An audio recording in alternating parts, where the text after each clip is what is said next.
Чүй Бишкек юстиция башкармалыгы бул өлкөбүздө ушул экономикалык салым кошууга абдан чоң жумуш аткарып жатабыз. Өзүңүздөргө белгилүү бүгүнкү күндө ошо өлкө башчыбыз тарабынан жана биздин министрликтин башчы тараптан, жетекчилик тараптан ушул экономикалык ишмерлерге экономикалык иш жүргүзүүгө жакшы шарттар түзүүгө багыт алдык. Ошол негизинде бүгүнкү күндө биз Чүй Бишкек юстиция башкармалыгы юридикалык жактарды каттоодо келген ишкерлерге колдон келишинче жардам берип, алардын ушул документин бүтүргөнгө чоң салым кошуп атабыз.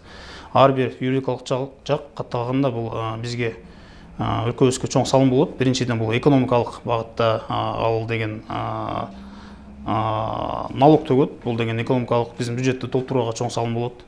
Экинчиден бул ошол эле өлкөбүздө жумушсуздукка каршы болот. Анткени ал деген кайсы юридикалык жак түзүлгөндө бул өзүнүн колуна албетте бул жок дегенде кеминде 2-3 жумушчу алат. Жок дегенде мисалы бир бухгалтер же бир юрист алып ишмерлик жүргүзөт да. Ошон үчүн биз ушул келген ишмерлерге колдон келишинче жардам берип, аларды бат жана тез юридикалык жакта каттоого саясат жүргүзүүбүз да. Ошол эле учурда юстиция министрлиги ушул ишмерликтердин иш жүргүзүүсүндө бүгүн негизги юридикалык жакта каттоодо бир топ иш чараларды аткардык. Маселен айтсак, 2019 жылдан башталып биз онлайн юридикалык жакты каттоону киргиздик. Бул онлайн юридикалык жак деген бул эмнени билдирет? Бул деген эң биринчиден ошол юстиция системасында коррупция системасын жокко чыгарат. Анткени юридикалык жакты түзгөн киши биздин кызматкерлер менен контакт болбойт. Ал болгону интернеттен ушул өлкөбүздүн же болбосо дүйнөнүн ушул интернет бар жеринде, кайсы жеринде болбосун бизге ушул юридикалык жакта каттоого өзүнүн арызын таштаса болот да. Бул биринчиден ошо коррупциялык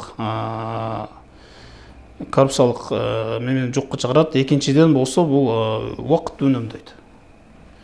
Маселен, Нарында же Чаткалда, Алабукада жол алыс болгондо байланыштуу алар иш жүргүзө турган болсо, ошол эле Бишкекке же Нарынга, Бишкекке, Мемеге, Баткенге келбей эле ошол жерден эле арыз жазып, юридикалык жакта каттап койсо болот. Бүгүнкү күндө бизде Чүй Бишкек юстиция башкармалыгында күнүнө 70-80 юридикалык жакта каттоого жана кайра каттоого же иш аракетин жоюу тууралуу күнүнө арыз түшөт. Анын баарын биз мыйзам чегинде өзүнүн мөөнөтүнө карап 70-80% ал юридикалык жактарды каттоодон өткөрөбүз. Ошол эле учурда түшкөн арыздарды мыйзам чегине карап баш тартуу, эгер баш тартуу боло турган болсо мыйзам чегине карап ошо арыз жазгандарга колдон келишинче жардам берип атабыз да, баш тартпоого шарт.